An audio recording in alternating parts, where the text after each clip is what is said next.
for us, put all of the information together for us, and abided by the Trump administration's declaration under the Office of Legal Counsel that a sitting president cannot be indicted for his crimes. Our nation was founded on the principles of a government that should be of the people, by the people, and for the people. I don't have a political machine. I don't come from money. But what I do have is this. I have grit. When ignorance and bigotry is allied with power, it is a dangerous force in our country. My family's story isn't special. What's special is the America that makes our story possible. But we need, as Democrats, to build an economy that works. But it's got to be with smart policies. Medicare for all may sound good, but it's actually not good policy, nor is it good politics. Here, a city that has been one of the safest in the United States of America for 20 years and counting, safe long before a wall was built here in 2008. In fact, a little less safe after that wall was built. Because our friends on the other side, Mr. Speaker, it's like they have amnesia and nothing happened before the election a couple years ago. Trump's buildings in New York City produce as much greenhouse gases as 5,800 cars a year.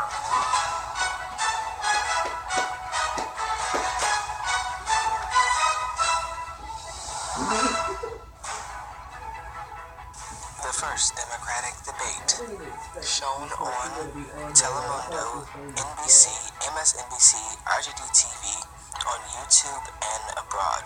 It begins at 9 p.m. tonight. Please join us on our broadcast of the first Democratic debate.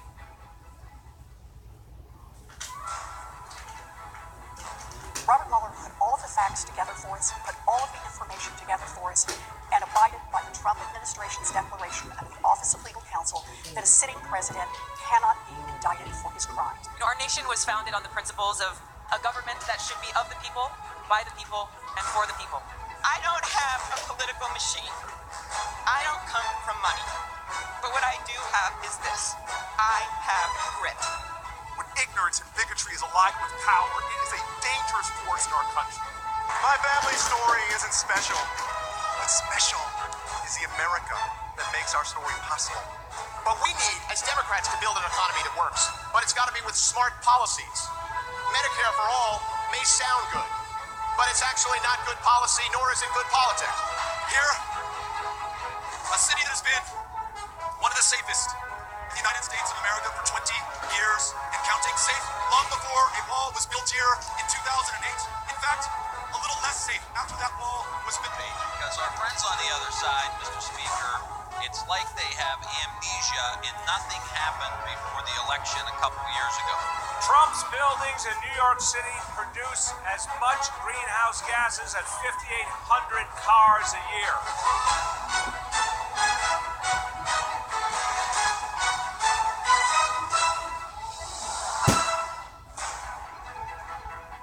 The first Democratic debate, shown on Telemundo, NBC, MSNBC, RJD TV, on YouTube and abroad. It begins at 9 p.m. tonight. Please join us on our broadcast of the first Democratic debate.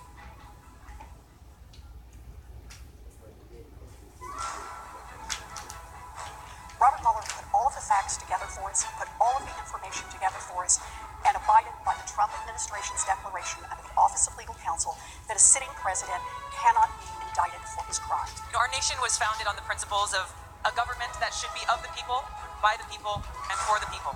I don't have a political machine. I don't come from money. But what I do have is this. I have grit. When ignorance and bigotry is allied with power, it is a dangerous force in our country. My family's story isn't special. What's special is the America that makes our story possible.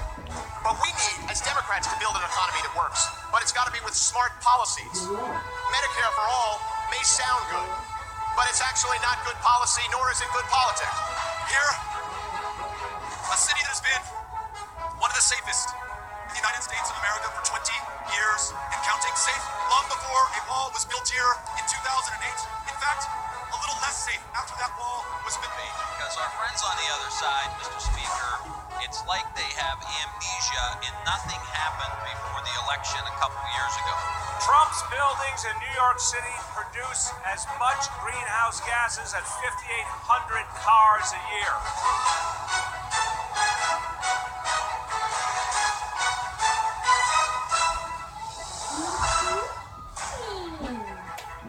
The first Democratic debate, shown on Telemundo, NBC, MSNBC, RJD TV, on YouTube and abroad. It begins at 9 p.m. tonight. Please join us on our broadcast of the first Democratic debate.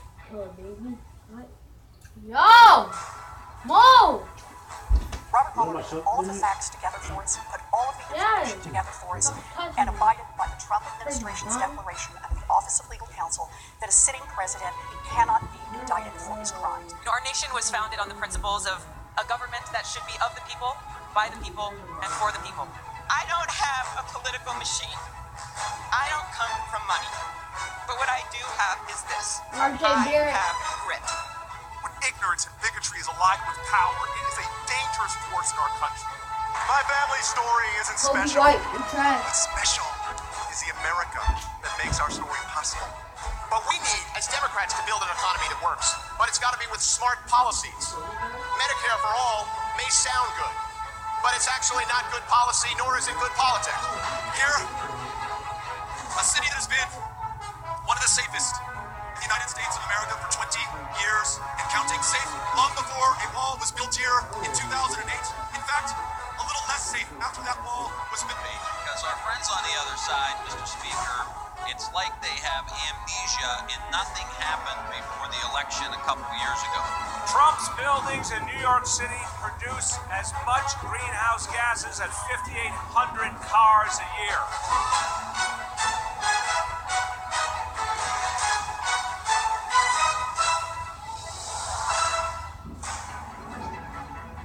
The first Democratic debate, shown on Telemundo, NBC, MSNBC, RJD TV, on YouTube and abroad.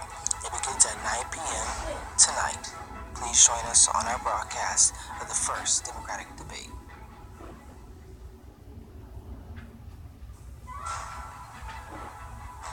Robert Mueller put all of the facts together for us, put all of the information together for us, and abided by the Trump administration's declaration of the Office of Legal Counsel that a sitting president cannot be indicted for his crimes. Our nation was founded on the principles of a government that should be of the people, by the people, and for the people.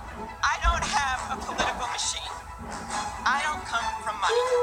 But what I do have is this. I have grit. When ignorance and bigotry is allied with power, it is a dangerous force in our country. My family's story isn't special. What's special is the America that makes our story possible. But we need, as Democrats, to build an economy that works. But it's got to be with smart policies. Medicare for all may sound good, but it's actually not good policy, nor is it good politics. Here, a city that has been one of the safest in the United States of America for 20 years and counting, safe long before a wall was built here in 2008. In fact, Because our friends on the other side, Mr. Speaker, Buildings in New York City produce as much greenhouse gases as 5,800 cars a year.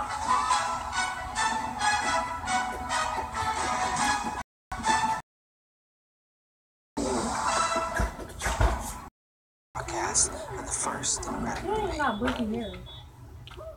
I can hear it. Promises. Don't make characters. Majority said Trump wasn't qualified. He has way have Bush scared. Trash game. You don't know how to make him? You know that's how dying, King. Huh? Who made him? Democrats can flip Florida just given the size of the state. That's massive change. The one cautionary note for Democrats, though. Why is this 3.0 D plus? Midterms, it was not big enough to carry What? over to Florida. What is this? In the 2018 midterms, Republican What is won the gay? Senate What race. is this? Republican won the Senate race, ousted a Democratic This incumbent man back in the 3.0 Senate race. D So plus. it's tantalizing on paper for Democrats. It's always tantalizing on paper for But he Democrats. Yo! 2018 tell you that maybe there's a little Who bit made more these Republican people? strength there in Florida. Yo, I'd rather do Arizona, something else than this this. is what Democrats have been talking about now.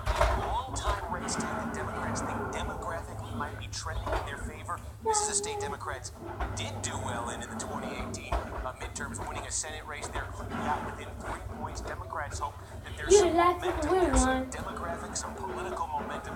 They can flip You're the Arizona. last sucker That win can one. change things Last too. sucker win one. Last sucker win one. Cause you last win one. Yeah. With fresh perspective. High school Get your hoops. favorite Yeah, I wanna do MSNBC that. shows now as podcasts.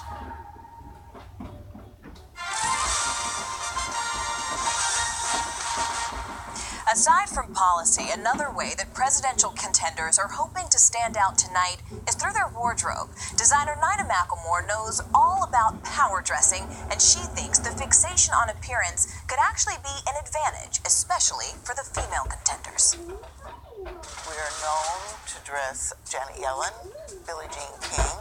We did dress Hillary mainly when she was Secretary of State, not when she was running for president. Elizabeth Warren.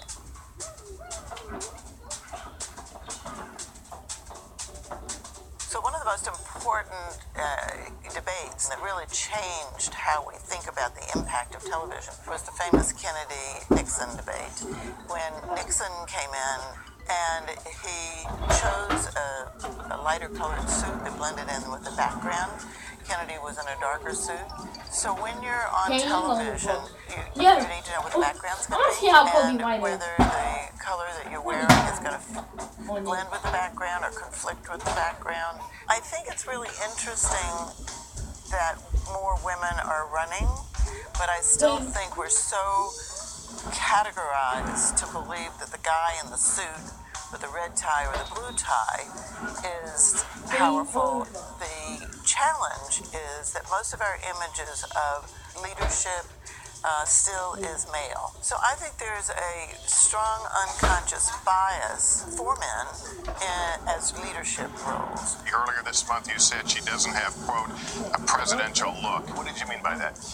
She doesn't have the look. She doesn't have the stamina. So women have to overcome that and portray themselves with an image of confidence, with an image of authority, but not too strong, because if it's too strong, you're seen as not likable. For women, I think a jacket that looks more equivalent to a man's suit, but on the other hand, a bit of style matters. Fit is really important. Where the sleeves hit, where the collar, the high collar, makes people look more confident. I find that women who wear three-quarter length jackets look even more powerful. What we really should be talking about is candidates' positions and their messages and what they would do if elected. But because women are generally dressing more individually, it does become a topic of conversation. And that's just the way it is. And I really, really think that it is a great advantage that women have to be able to distinguish themselves and their style and set themselves apart, because we're more memorable. So we might as well take advantage of it and make it work for us. In terms of color, I think it's important that it is solid and bright. Blue is always our best-selling color, and it's a color that almost everybody likes. Red is also very flattering for most people. Solid color is always very important on television. You can do patterns, but not too bold. Oh yeah, fashion knows are easy. Anything that's very busy is not good. Anything that is ill-fitting is not good. Maybe you're going to be sitting on a stool, so you have to look at how it looks. Sit, how it looks when you stand. My personal recommendation with people are much more conscious that image matters, and once people look at you, it's only a few seconds that they have formed clothing and the whole visual image. People treat you with more respect, and they're more deferential when you are dressed well. list of concerns, and that was right behind healthcare. Let's bring back our guests, Michael Singleton, Jackie Alamany, and Alex Thompson to discuss some of these big economic issues for tonight. Jackie, let's start with you. President Trump has made much ado about the success of the economy over the past few months. How can Democratic candidates convince... Yo, you really raw.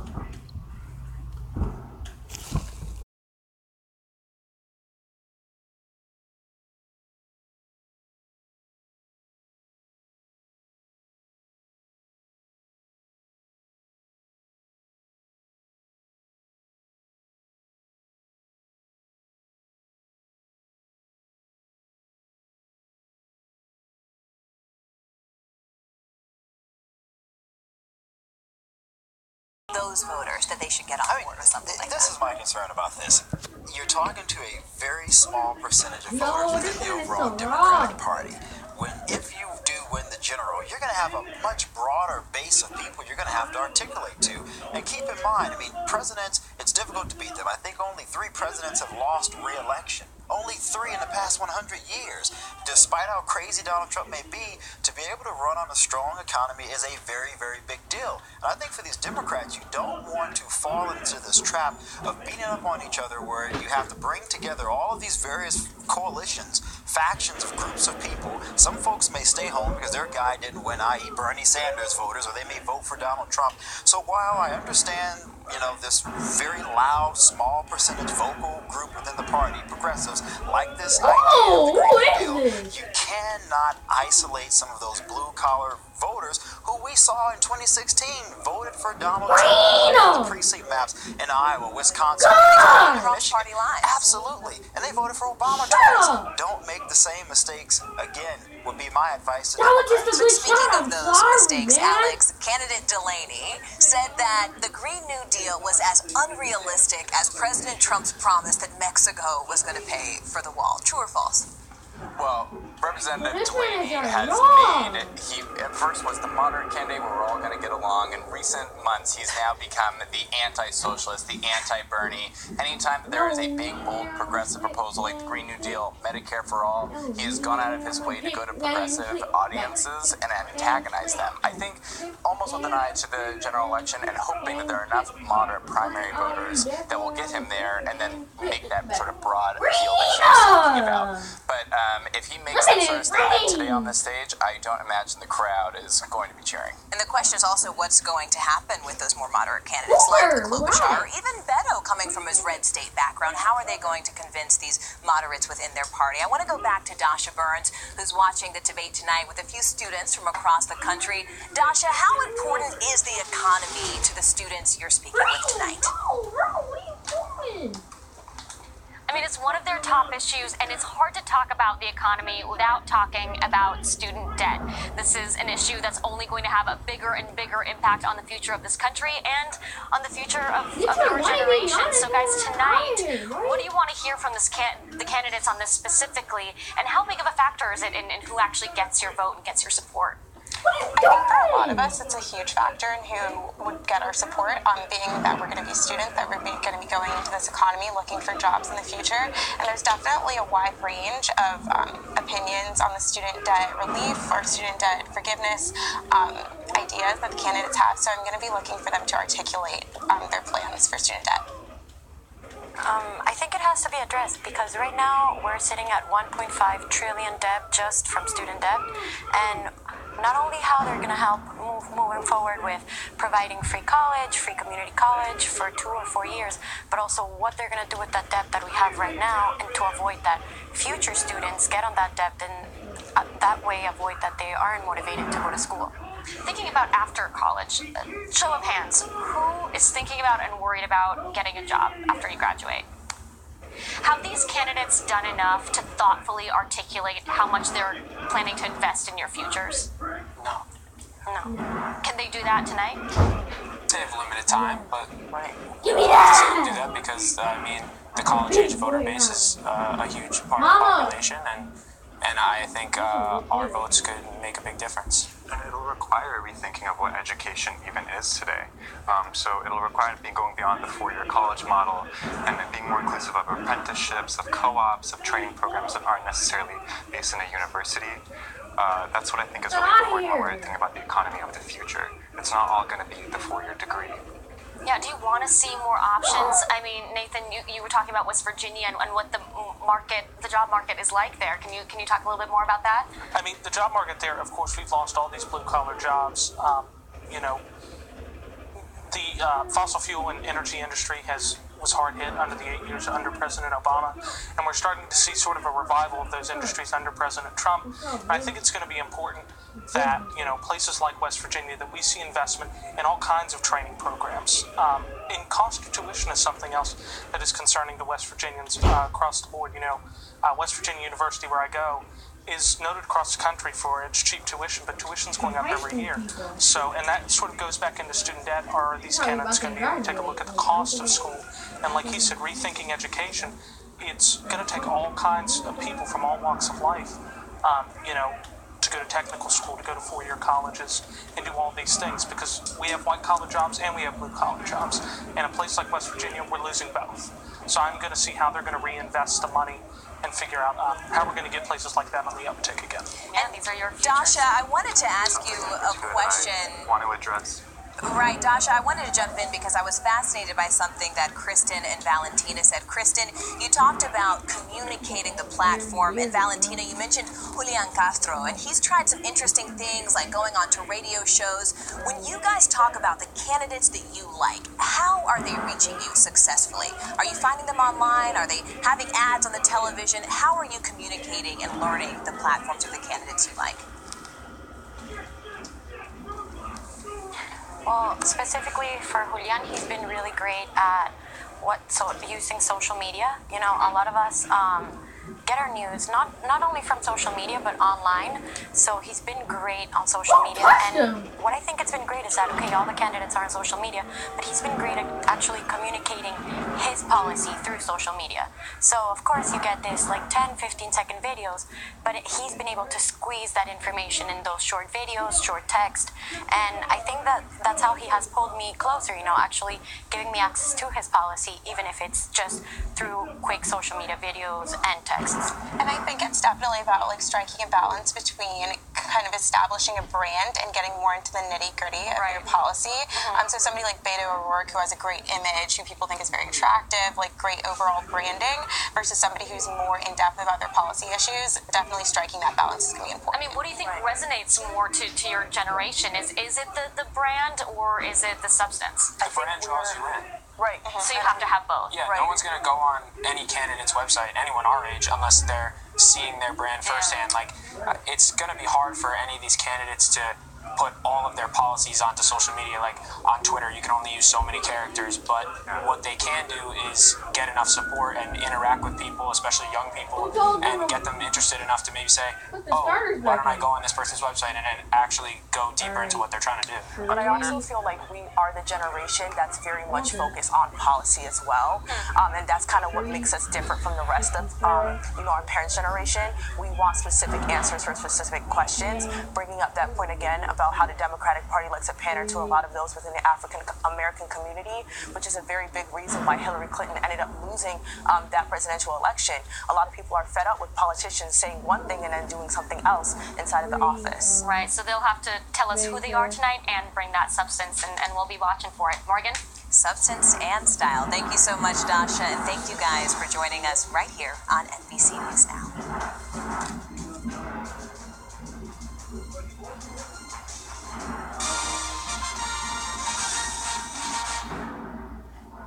I've been fighting these companies my whole life. Green coat can cause cancer. They've hid that. So that's where the law comes in. If you fight for what's right, you can change the world. Well, here it is. This is the month to start looking at on your calendar. February 2020. That's when all the talk ends and the voting begins in that massive, gigantic, enormous Democratic presidential field. It gets thinned down, and maybe by the end of that month, we'll even have a pretty good sense who the nominee is going to be. Iowa, always in that leadoff position. The Iowa caucuses, there it is, Monday, February 3rd. The race begins in Iowa, and then traditionally, it is an 8-day stretch from Iowa to New Hampshire. First caucuses in Iowa, first primary in New Hampshire 8 days later. So you can expect however many candidates are left when they get to the starting line in Iowa, there's probably going to be far fewer 8 days later between Iowa and New Hampshire. You can expect a lot of winnowing to take place. You'll have some clear candidates who are out in front as well. Next up, this is a new one on the Democratic, a relatively new one. Only the last couple cycles, Nevada. Caucuses in Nevada. That's the next one. And then the big one, obviously, the South Carolina primary, the first in the South primary at the end of the month. And of course, South Carolina, very important because this is the first state where you're going to have a really substantial black population voting. 60%, more than 60% of the Democratic electorate in the 2016 South Carolina primary was African American. So a key test there. 4 individual contests. We'll talk only about these states the nights they come in. That's going to be February, but then flip the calendar. From the last day of February, look at this. Go into March. Just a couple days later, Super Tuesday. Super Tuesday, let me give you a sense what that looks like. Massive. Enormous. You go from one contest at a time, all in the same. You got California, you got Texas, you got a bunch in the South, you got Massachusetts, Minnesota, all of these states, all at once. So February is going to produce some clarity in terms of who's a contender. Super Tuesday, mega primary. That could give us some real answers potentially in early March. Washington feels more chaotic than ever. It's my job to ask the tough questions, left and right, and help you make sense of it all.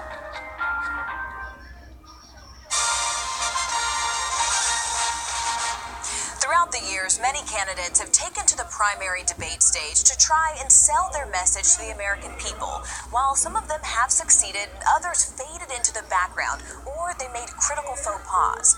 In this installment of our series, Now and Then, Dasha Burns digs into the NBC News archives to find what stood out from debates of the past and how the media-anointed winners fared in the actual election.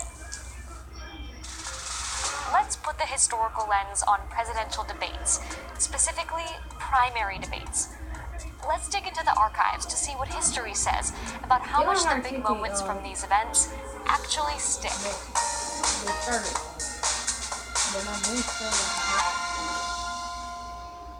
So I want to start in 1960, and I'm actually going to go to the JFK Library YouTube page for this. And no, I am not looking for that famous Nixon-Kennedy debate. See, everybody thinks that was the first big televised debate, but there was actually a primary debate earlier that year between Kennedy and Hubert Humphrey. This tape was lost for decades, and then it was recently rediscovered at the library and then digitized. I feel that the use of the tax laws to be able to stimulate purchasing power and to broaden the base of the consumers or the consumption ability of the people is very important. So I do agree that we ought to try to close the loopholes. There are many things that can be done, but until we do it, until we're able to bring in enough revenue to make up for the loss, I cannot advocate that reduction in taxes. So I want to see how this actually played back then and how we, the press, covered it. Right, January to June 1960. So this is some microfilm that should have some headlines from the day. We're looking for May. Let's see where this is. Here's Humphrey campaigning in West Virginia. Well, how did that debate go down?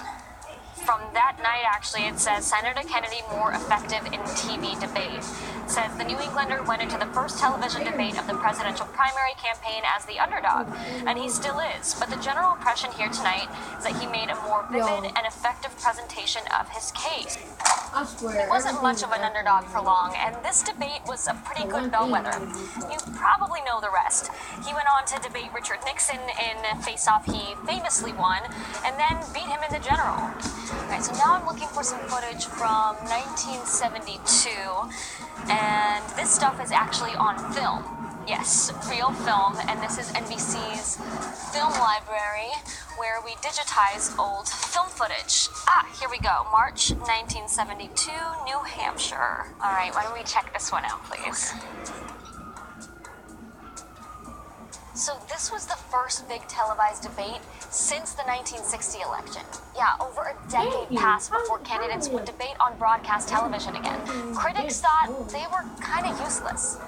The two two frontrunners were Edmund Muskie and George McGovern. It did not go over well. Basically, all the papers panned this debate. There are reports of people calling it a debacle. One viewer described it as democracy dying a slow death. Oof. And another person said the rat won.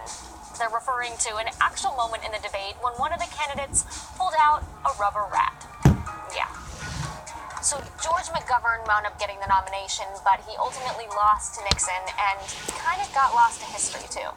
Now I want to hunt down a tape from 1984. It was January, and Reagan's poll numbers were not looking so good, and so a bunch of Democrats declared their candidacy. Here we go. And the first primary debate actually really kicked things off with a bang and got a ton of press coverage, including right here on NBC News. Well, yesterday, was it good politics, good theater, or both? Brian, it was both. It was good, it could have been good sports, too. Well, this is some of the fireworks that the viewers saw yesterday afternoon. I've worked this out carefully, and I pledge, and I can achieve it, to reduce the Reagan deficits by more than half. Let me point out that's the same vague gobbledygook of nothing we've been hearing all through this campaign. Let's just get with it. Their debate, moderated by Ted Koppel and Phil Donahue, was highlighted by a shouting match between Walter Mondale and John Glenn. Hold it. I'll tell you why it is. It's because your orders for Reagan House 21% interest rate. Who has the floor? 17% inflation. Who has the floor? There's just been about a 6-minute speech, all of it baloney. Okay, so maybe that was pretty mild compared to today, but for back then, it was pretty fiery. I love this headline from the Washington Post. Democrats exchange brickbats. Former Vice President Walter F. Mondale and Senator John Glenn of Ohio accuse each other of gobbledygook and baloney today. Well, Mondale did get the nomination, but his high was short-lived. He got absolutely crushed by Reagan in the general, who won all but one state. Minnesota was the only state to go for Mondale. And this should actually be kind of a warning to Democrats today, because even with Reagan slumping in the polls going into the race, and a massive field of big-name Democrats, they didn't even come close to unseating the incumbent.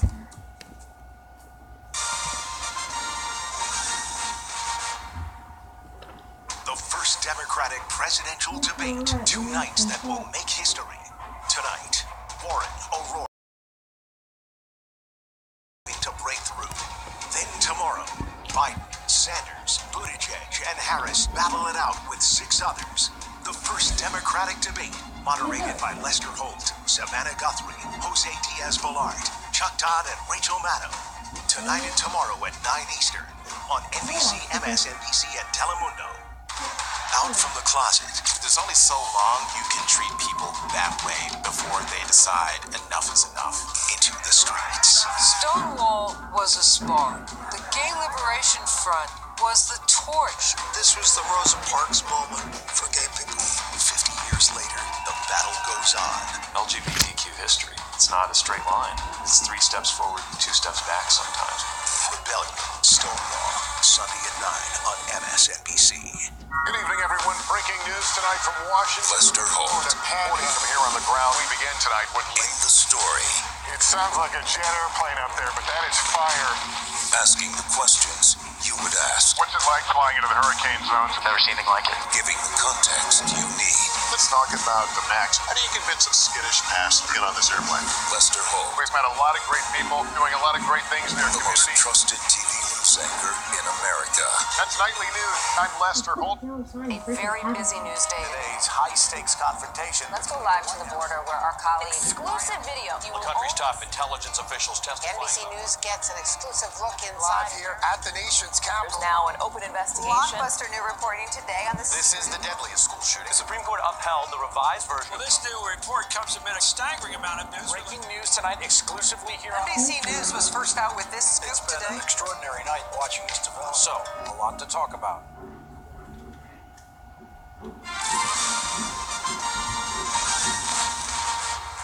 The first Democratic presidential debate is just minutes away as viewers across the United States tune in to watch these 10 Democratic contenders discuss some of the most important issues facing the country. Michael, Zerlina, Alex are all back with us here in the studio. So, final thoughts, Alex. Is there anyone tonight you think might be able to steal Elizabeth Warren's thunder? You know, I'd actually really look at Amy Klobuchar because I think that she is going to try to distinguish herself from Warren's big, huge fundamental change plans. And she's going to give you just a few things that America can do to sort of move the ball forward. I'd be interested to see if she could really try to break out from that third, second tier that she's in and try to really establish herself. Zerlina, do you agree? I see you nodding your head. I mean, I do think there's an opportunity for Amy Klobuchar because she's the most different from those top 5 folks. Because she's more moderate? Right, because she's more moderate. But I think she's the one person in tonight's debate that could challenge Joe Biden in that lane, right? Nobody else is vying for that lane, so I think that there is an opening. But I don't know if that resonates with the base of the party. And so this early in the primary, you need that activist energy. You need those people organizing and knocking on doors and fundraising and making calls so you're growing your coalition. So I don't know that there's that many people in the base that would support her, but she certainly has a message and can vie for that central lane.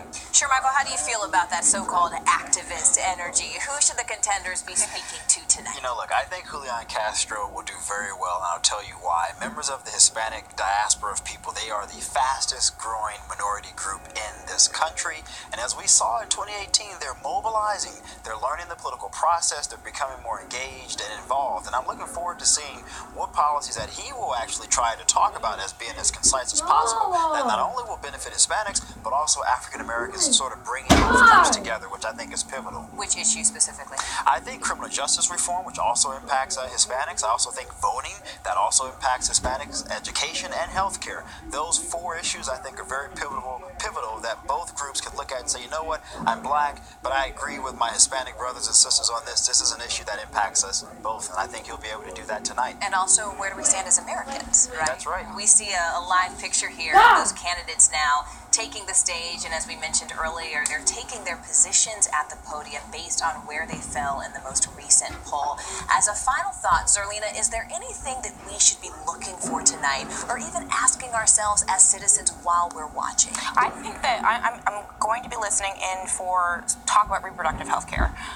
That's an issue that was not brought up. It was not asked as a question from a news organization's moderator until Hillary Clinton brought it up herself in a debate. There were no questions about abortion. There were no questions about funding for Planned Parenthood and the stripping back of reproductive freedom. So that being a central issue with Georgia and Missouri and all these other states passing very restrictive laws to go straight at Roe v. Wade, I think that these candidates need to speak clearly on that issue and look like they understand what's at stake for American women, because again, women are going to be the difference in this election, just like they were in 2018 and in 2016 and all the elections previously. Which is interesting because I think this cycle we've seen a lot of issues come to hopefully the debate stage, but also just into the election cycle that we didn't really anticipate. For example, reparations, right? Yeah, or even the Green New Deal. I mean, these were once thoughts that you would consider, in your freshman dorm poli-sci class, and now they're probably going to reach the national debate stage. So are there any other issues, Alex, that we should look out for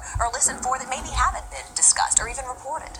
I actually think just because of the events of today, immigration is just going to be top of mind for everybody, and it would be curious if any of the candidates really go beyond just comprehensive immigration reform and attacking Trump, but actually articulate a positive, a different vision for immigration, whether or not it's Beto O'Rourke, who's from the border, or it's Julian Castro, who obviously is the only Latino candidate in the race. And as they articulate that, we heard those students say they wanted the style and they want the substance. But is this going to be an opening night about style? I mean, are these candidates going to try to grab those tomorrow morning headlines? Oh, yeah, absolutely. Everybody's going for that. Everyone agrees on that. You have to. I mean, I've worked for Romney, Gingrich, and Carson. I've been to every single presidential debate with those 3 individuals. You have to have a moment that tomorrow morning's headlines will say, did you see what so-and-so said? Particularly now, because the media dynamics have changed from 4, 8, 12 years ago. They're so instantaneous. Right. Right. I would argue it's even changed from 2016. It's a little bit quicker than it was in 2016. And also now there are a lot of trolls and bots that we weren't aware that there were trolls and bots and disinformation. So now we have to be on the lookout for that. I think the Democratic campaigns are going to have to navigate a whole new terrain this year. It's a whole new terrain that we are about to see them navigate as we speak. Guys, the debate is about to start. You can see those candidates there lining up in the podium. You can watch this on NBC News, on Telemundo, on MSNBC. We want to give a big thank you to Zerlina, Shermichael, Alex, and Jackie. They're going to stick with us. We're going to have a post-debate show because we will be right back after the debate with more from our college panel as well and analyses from these guys. But for now, we are going to hand it over to our team in Miami, and we hope that you enjoy watching this debate as much as we will. See you soon.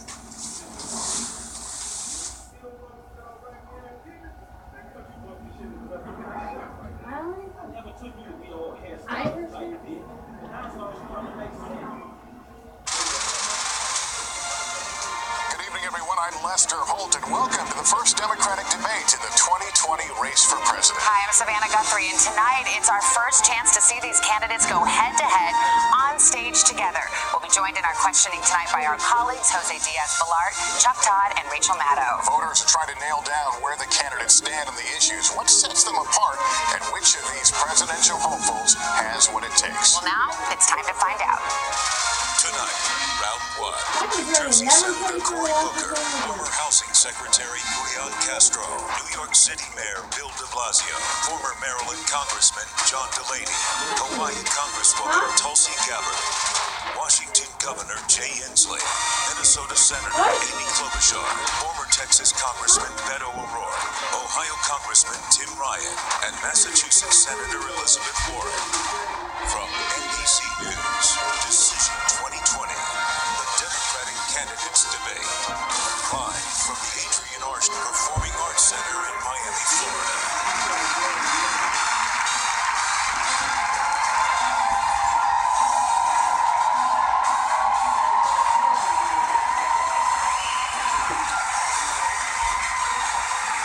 Good evening again, everyone. Welcome to the candidates and to our audience here in Miami, here at the Arts Center, and all across the country. Tonight, we're going to take on many of the most pressing issues of the moment, including immigration, the situation unfolding at our border, and the treatment of migrant children. And we're going to talk about the tensions with Iran, climate change, and of course, we'll talk about the economy, those kitchen table issues so many Americans face every day. And some quick rules of the road before we begin. 20 candidates qualified for this first debate. We'll hear from 10 tonight and 10 more tomorrow. The breakdown for each was selected at random. The candidates will have 60 seconds to answer and 30 seconds for any follow-ups. Because of this large field, not every person will be able to comment on every topic, but over the course of the next 2 hours, we will hear from everyone. We'd also like to ask the audience to keep the reactions to a minimum. We are not going to be shy about making sure the candidates stick to time tonight. All right, so with that business out of the way, we want to get to it. And we'll start this evening with Senator Elizabeth Warren. Senator, good evening to you. Thank you. You have many plans: free college, free childcare, government health care, cancellation of student debt, new taxes, new regulations, the breakup of major corporations. But this comes at a time when 71% of Americans say the economy is doing well, including 60% of Democrats. What do you say to those who worry this kind of significant change could be risky to the economy? So I think of it this way. Who is this economy really working for? It's doing great for a thinner and thinner slice at the top. It's doing great for giant drug companies. It's just not doing great for people who are trying to get a prescription filled. It's doing great for people who want to invest in private prisons, just not for the African Americans and Latinx whose families are torn apart, whose lives are destroyed, and whose communities are ruined. It's doing great for giant oil companies that want to drill everywhere, just not for the rest of us who are watching climate change bear down upon us. When you've got a government, when you've got an economy that does great for those with money and isn't doing great for everyone else, that is corruption, pure and simple, we need to call it out, we need to attack it head on, and we need to make structural change in our government, in our economy, and in our country. Senator Klobuchar, programs like free college, something you might do if you were, quote, a magic genie. To be blunt, are the government programs and benefits that some of your rivals are offering giving your voters, people, a false sense of what's actually achievable? Well, first, the economy. We know that not everyone is sharing in this prosperity, and Donald Trump just sits in the White House and gloats about what's going on when you have so many people that are having trouble affording college and having trouble affording their premiums. So I do get concerned about paying for college for rich kids. I do. But I think my plan is a good one, and my plan would be to first of all make community college free and make sure that everyone else besides that top percentile gets help with their education. My own dad and my sister got their first degrees with community college. There's many paths to success, as well as certifications. Secondly, I'd use Pell Grants. I'd double them from $6,000 to $12,000 a year and expand it to the number of families that get covered, to families that make up to $100,000. And then the third thing I would do is make it easier for students to pay off their student loans. Because I can tell you this, if billionaires can pay off their yachts, students should be able to pay off their student loans. That's time, thank you. Congressman O'Rourke, what we've just been discussing and talking about is how much fundamental change to the economy is desirable and how much is actually doable. In that vein, some Democrats want a marginal individual tax rate of 70% on the very highest earners, those making more than $10 million a year. Would you support that? And if not, what would your top individual rate be? This economy has got to work for everyone. And right now we know that it isn't. And it's going to take all of us coming together to make sure that it does. Necesitamos incluir cada persona en el éxito de esta economía. Pero si queremos hacer eso, necesitamos incluir cada persona en nuestra democracia. Cada votante necesitamos la representación y cada voz necesitamos escuchar. Right now we have a system that favors those who can pay for access and outcomes. That's how you explain an economy that is rigged to corporations and to the very wealthiest. A $2 trillion tax cut that favored corporations while they were sitting on record piles of cash, and the very wealthiest in this country at a time of historic wealth inequality. A new democracy that is revived because we returned power to the people, no PACs, no gerrymandering, automatic and same-day voter registration to bring in more voters, and a new Voting Rights Act to get rid of the barriers that are in place now. That's how we each have a voice in our democracy and make this economy work for everybody. That's time, sir. I'll give you 10 seconds to answer if you want to answer the direct question. Would you support a 70% individual marginal tax rate? Yes, no, or pass? I would support a tax rate and a tax code that is fair to everyone. Tax capital 70%? At the same rate that you tax ordinary income. Take that corporate tax rate up to 28%. You would generate the revenues you need to pay for the programs we're talking about. That's time. Thank you. Senator Booker, there is a debate in this party right now about the role of corporations, as you know. Senator Warren, in particular, put out a plan to break up tech companies like Facebook, Amazon, and Google. You've said we should not, quote, be running around pointing at companies and breaking them up without any kind of process. Why do you disagree?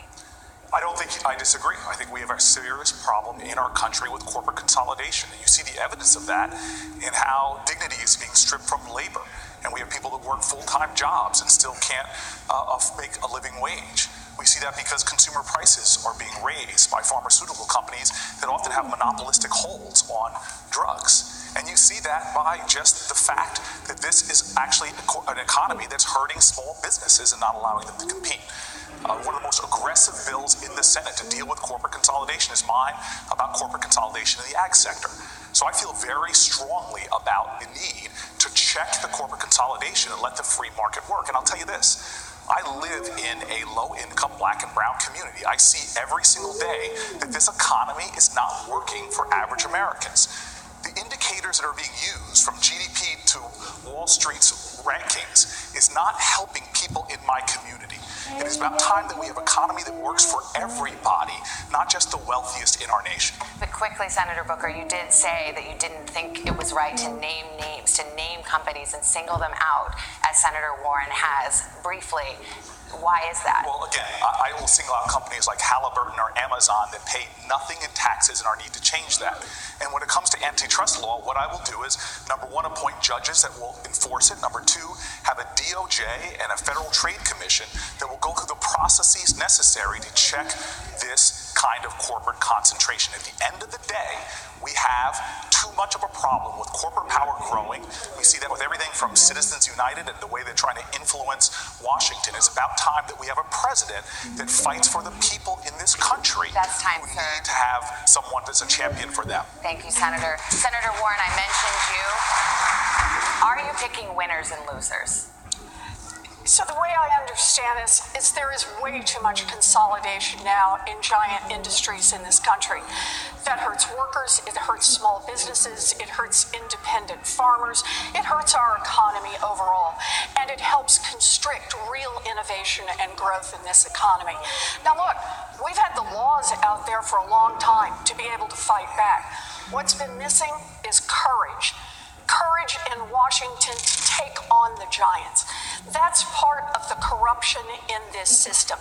It has been far too long that the monopolies have been making the campaign contributions, have been funding the super PACs, have been out there making sure that their influence is heard and felt in every single decision that gets made in Washington.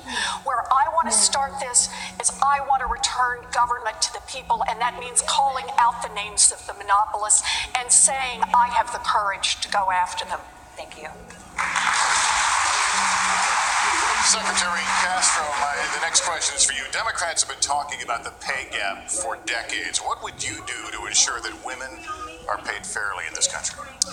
Thank you very much for that question, Lester. You know, I grew up with a mother who raised my brother Joaquin and me as a single parent.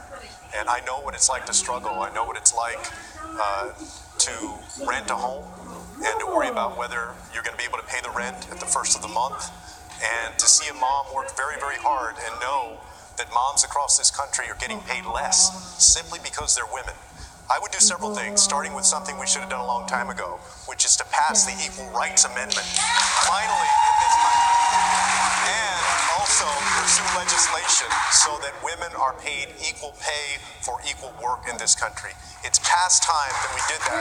And, you know, we have to do this. If we want to be the most prosperous nation in the 21st century, we need to make sure that women are paid what they deserve. All right, thank you. I want to put the same question to Congresswoman Gabbard. Your thoughts on equal pay? Well, first of all, let's recognize the situation we're in, that the American people deserve a president who will put your interests ahead of the rich and powerful. That's not what we have right now. I enlisted in the Army National Guard after the Al-Qaeda terror attacks on 9/11, so I could go after those who had attacked us on that day. I still serve as a major, served over 16 years, deployed twice to the Middle East, and in Congress served on the Foreign Affairs and Armed Services Committees for over 6 years. I know the importance of our national security, as well as the terribly high cost of war. And for too long, our leaders have failed us, taking us from one regime change war to the next, leading us into a new Cold War and arms race, costing us trillions of our hard-earned taxpayer dollars and countless lives. This insanity must end. As president, I will take your hard-earned taxpayer dollars and instead invest those dollars into serving your needs. Things like health care, a green economy, good-paying jobs, protecting our environment, and so much more. Mayor de Blasio, you're the mayor of the biggest city in the United States, but it's also one of the cities in the country with the greatest gap between the wealthy and the poor. How would you address income inequality? Well, we've been addressing income inequality in New York City by raising wages, by raising benefits, by putting money back in the hands of working people. $15 minimum wage, paid sick days, pre-K for all, things that are making a huge difference in working people's lives. But let me tell you, what we're hearing here already in the first round of questions is that battle for the heart and soul of our party. I want to make it clear. This is supposed to be the party of working people. Yes, we're supposed to be for a 70% tax rate on the wealthy. Yes, we're supposed to be for free college, free public college for our young people. We are supposed to break up big corporations when they're not serving our democracy. This Democratic Party has to be strong and bold and progressive. And in New York, we've proven that we can do something very different. We can put money back in the hands of working people. And let me tell you, every time you talk about investing in people and their communities, you hear folks say there's not enough money. What I say to them every single time is there's plenty of money in this world. There's plenty of money in this country. It's just in the wrong hands. We Democrats have to fix that. Congressman Delaney, do you agree? I think we need to do real things to help American workers and the American people. Right? This is the issue that all of us here on the campaign trail. We need to make sure everyone has a living wage. And I've called for a doubling of the earned income tax credit, raising the minimum wage, and creating paid family leave. That will create a situation where people actually have a living wage. That gets right to workers. Then we got to fix our public education system. It's not delivering the results our kids need, nor is college and post-high school career and technical training programs doing that. You know, I'm very different than everyone else here on the stage. Prior to being in Congress, I was an entrepreneur. I started 2 businesses. I created thousands of jobs. I spent my whole career helping small to mid-sized businesses all over the country. 5,000 of them I supported. The Obama administration gave me an award for lending to disadvantaged communities. I know how to create jobs. We need a short-term strategy, which is to put money in the pockets of workers with the earned income tax credit, raising the minimum wage and creating paid family leave. And then we need to have a long-term strategy to make sure this country is competitive and we're creating jobs everywhere in this country. Governor Inslee, how would you address income inequality? Well, I'm a little bit surprised. I think plans are great, but I'm a governor, and we got to realize the people who brought us the weekend, unions, are going to bring us a long overdue raise in America. And I'm proud of standing up for unions. I've got a plan to reinvigorate collective bargaining so we can increase wages finally. I marched with the SEIU folks. It is not right that the CEO of McDonald's makes 2,100 times more than the people slinging hash at McDonald's. And the next thing I'll do is put people to work in the jobs of the present and the future. Look at Donald Trump is simply wrong. He says wind turbines cause cancer. We know they cause jobs. And we know that we can put millions of people to work in the clean energy jobs of the future. Carpenters, IBEW's members, machinists. We're doing it in my state today. And then we can do what America always does, lead the world and invent the future and put people to work. That's what we're going to do. Congressman Ryan, President Trump, and you just referred to him, promised that manufacturing jobs were all coming back to places like your home state of Ohio. Can you make that same promise? Yes, I believe you can. But first, let's say the president came. He said, don't sell your house to people in Youngstown, Ohio. And in his administration, just in the last 2 years, we lost $4,000 jobs at a General Motors facility. That rippled throughout our community. General Motors got a tax cut. General Motors got a bailout. And then they have the audacity to move a new car that they're going to produce to Mexico. I've had family members that have to unbolt a machine from the factory floor, put it in a box, and ship it to China.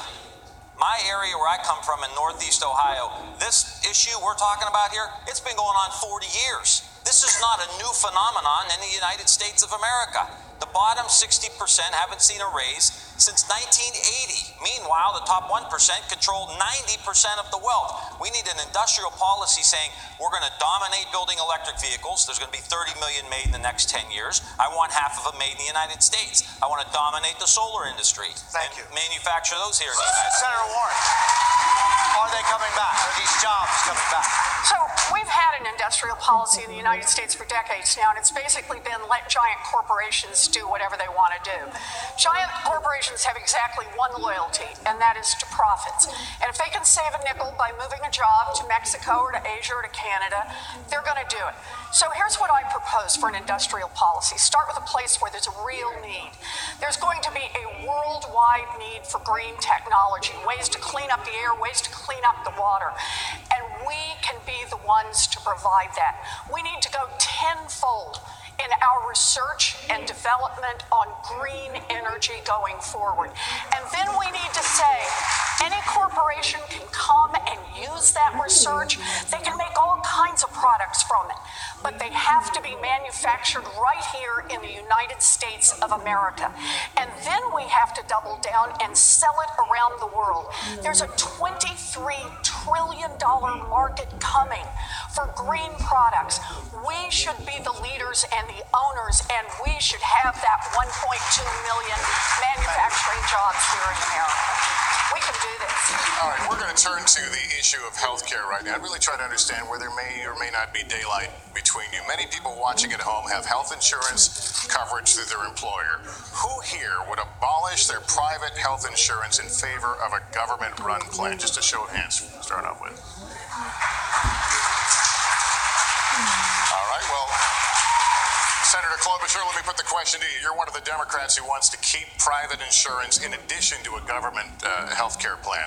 Why is an incremental approach, in your view, better than a sweeping overhaul? Well, I think it's a bold approach. It's something that Barack Obama wanted to do when we were working on the Affordable Care Act, and that is a public option.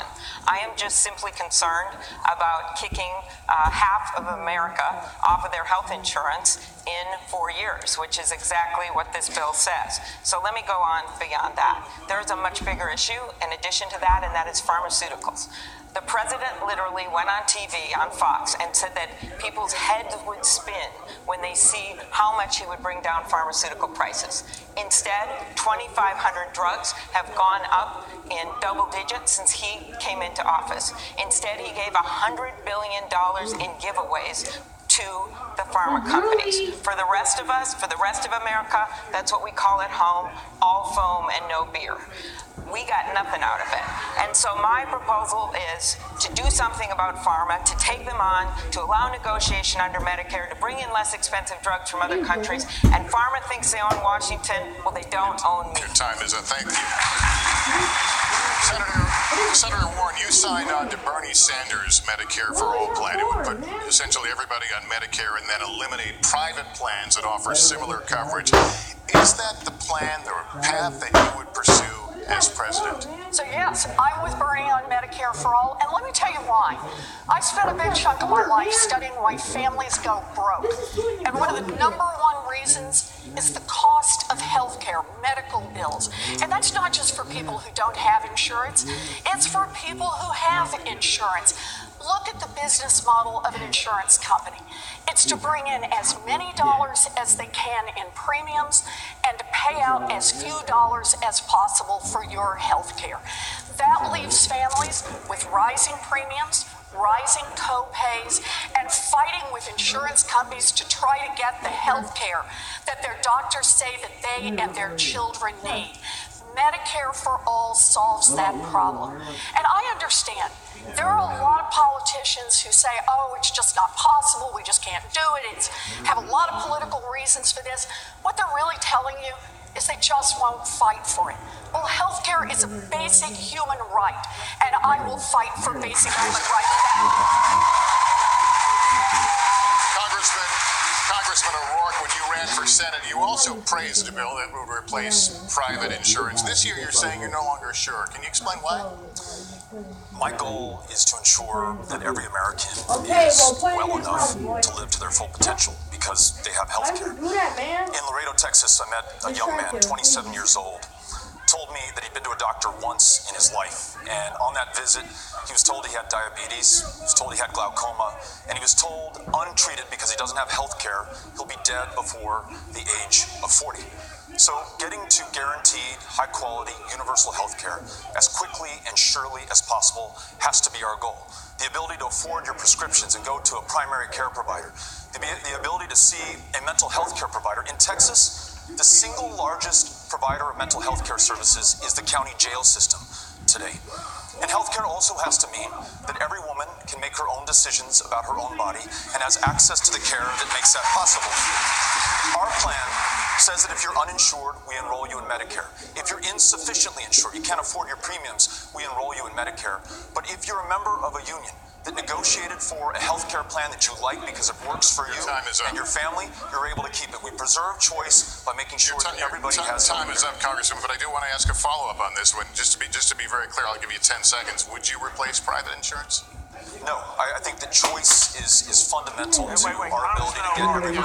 Private insurance is not working for tens of millions of Americans. When you talk about the co-pays, the deductibles, the premiums, the out-of-pocket expenses, it's not working. That's right. So for those that's not working, they can choose Medicare. For the primary workers in the got to start by acknowledging the system is not working for people. They're able to keep them. Why are you defending private insurance? Say they like their private health insurance, by the way. It should be noted that 100 million Americans. I mean, I think we should be the party that keeps what's working and fixes what's broken. I mean, doesn't that make sense? I mean, we should give everyone in this country health care as a basic human right for free.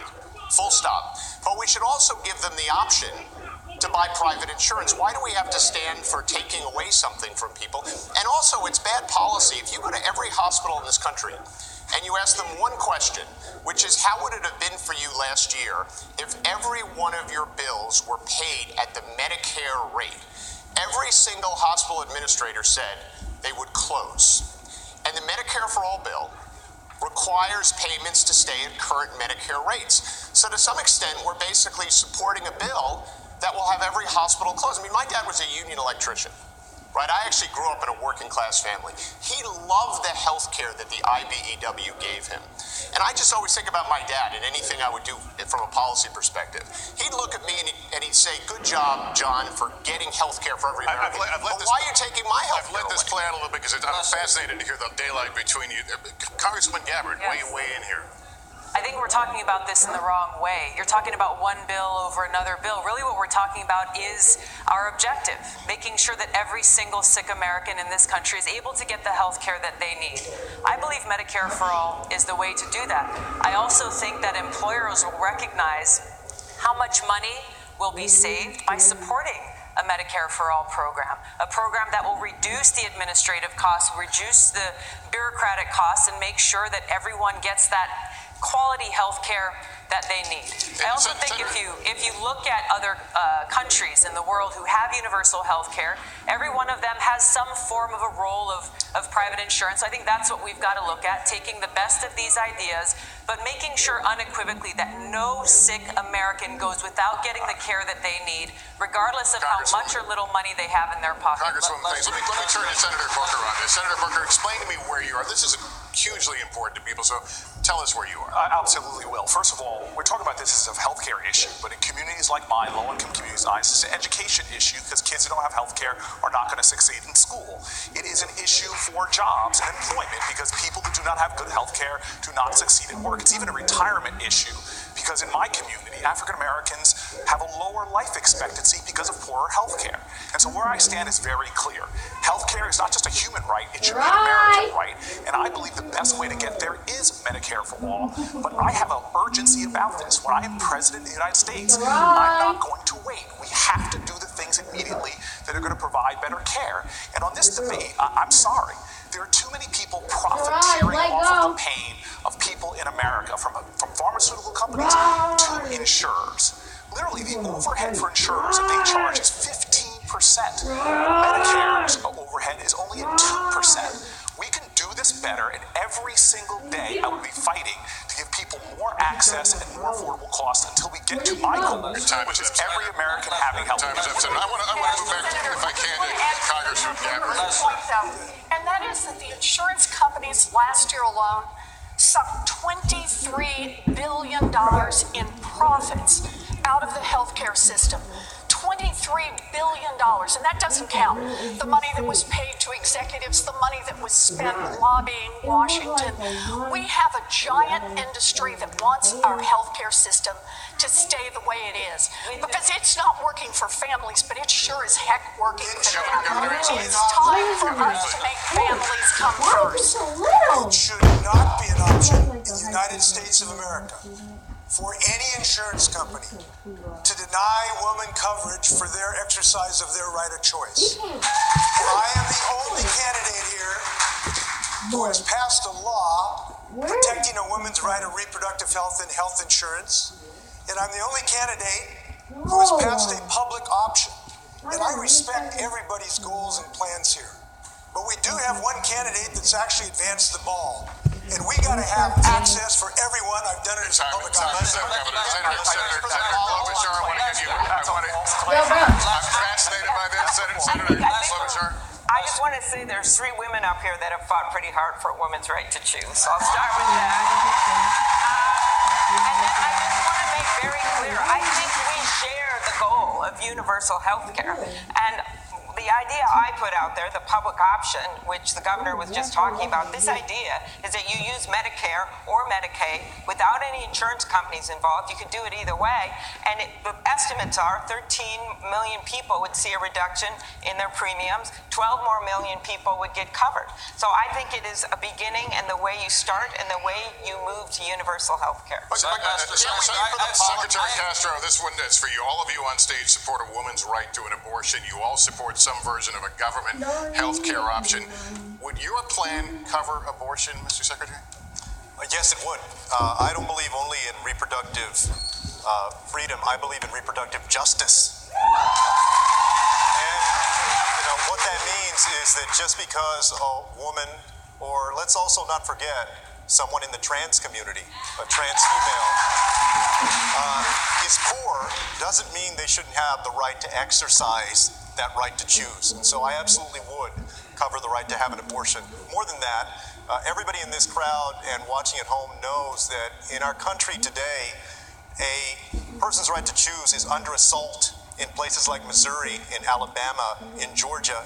I would appoint judges to the federal bench that understand the precedent of Roe v. Wade and will respect it. And in addition to that, make sure that we fight hard as we transition our healthcare system to one where everybody can get and exercise that right. Senator Warren, would you put limits on any limits on abortion? I would make certain that every woman has access to the full range of reproductive health care services, and that includes birth control, it includes abortion, it includes everything for a woman. And I want to add on that, it's not enough for us to expect the courts to protect us.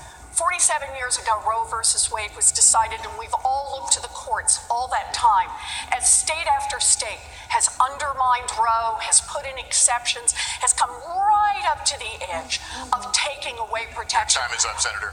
We now have an America where most people support Roe versus Wade. We need to make that federal law. Thank you. Jose? Thank you. Senator Booker, I want to kind of come back on a discussion we were having about health and the opioid crisis. You represent a state where 14 of the 20 largest pharmaceutical companies are based. Should pharmaceutical companies that manufacture these drugs be held criminally liable for what they do? They should absolutely be held criminally liable because they are liable and responsible. This is one of the reasons why, well before I was running for president, I said I would not take contributions from pharma companies, not take contributions from corporate PACs or pharma executives, because they are part of this problem.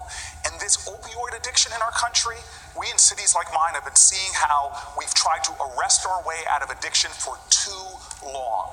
It is time that we have a national urgency to deal with this problem and make the solutions that are working to actually be the law of our land and make the pharmaceutical companies that are responsible help to pay for that. Congressman O'Rourke, how would you deal with it? Tonight in this country, you have 2.3 million of our fellow Americans behind bars. It's the largest prison population on the face of the planet. Many are there for nonviolent drug crimes, including possession of marijuana, at a time that more than half the states have legalized it or decriminalized it.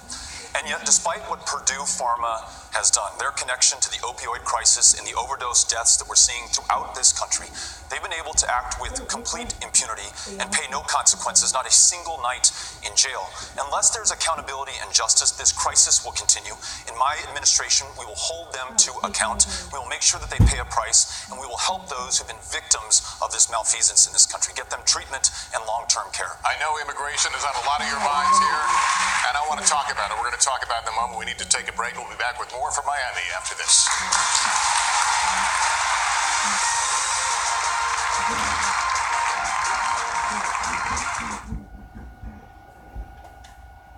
Good evening, everyone. Breaking news tonight live from Washington. Lester Holt. Reporting from here on the ground. We begin tonight with In the story. It sounds like a jet airplane up there, but that is fire. Asking the questions you would ask. What's it like flying into the hurricane zones? Never seen anything like it. Giving the context you need. Let's talk about the MAX. How do you convince a skittish passenger to get on this airplane? Lester Holt. We've met a lot of great people doing a lot of great things in their The most community. trusted TV news anchor in America. That's Nightly News. I'm Lester Holt. A very busy news day. Today's high-stakes confrontation. Let's go live to the border where our colleagues... Exclusive video. The country's top intelligence officials testifying. NBC News gets an exclusive look inside. Live here at the nation's capital. There's now an open investigation. Blockbuster new reporting today on this. This is the deadliest school shooting. The Supreme Court upheld the revised version. Well, this new report comes amid a staggering amount of news. Breaking news tonight exclusively here on NBC News was first out with this scoop today. An extraordinary night watching this develop. So, a lot to talk about. Tomorrow, the first real test of the 2020 presidential race continues with night 2 of the Democratic candidates debate. Biden, Sanders, Buttigieg, and Harris battle it out with 6 others. Who will make the most of the moment? The first Democratic debate, moderated by Lester Holt, Savannah Guthrie, Jose Diaz-Balart, Chuck Todd, and Rachel Maddow.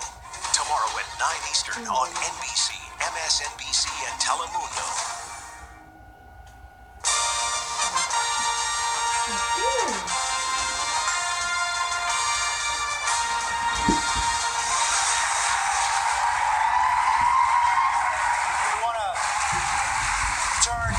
That has been in the news, especially this week. There are undocumented children being held alone in detention, even as close as Homestead, Florida, right here, less than 30 miles from where we are tonight. Fathers and mothers and children are dying while trying to enter the United States of America. We saw that image today that broke our hearts, and they had names. Oscar Martinez and his 23-month-old daughter Valeria died trying to cross the river to ask for asylum in this country. Last month, more than 130,000 migrants were apprehended at the southern border. Secretary Castro, if you were president today, hoy, what would you specifically do? Thank you very much, Jose. I'm very proud that in April I became the first candidate to put forward a comprehensive immigration plan, and we saw those images. Watching that image of Oscar and his daughter Valeria is heartbreaking. It should also piss us all off. If I were president today, and it should spur us to action, if I were president today, I would sign an executive order that would get rid of Trump's zero-tolerance policy, the Remain in Mexico policy, and the metering policy. This metering policy is basically what prompted Oscar and Valeria to make that risky swim across the river. They have been playing games with people who are coming and trying to seek asylum at our ports of entry. Oscar and Valeria went to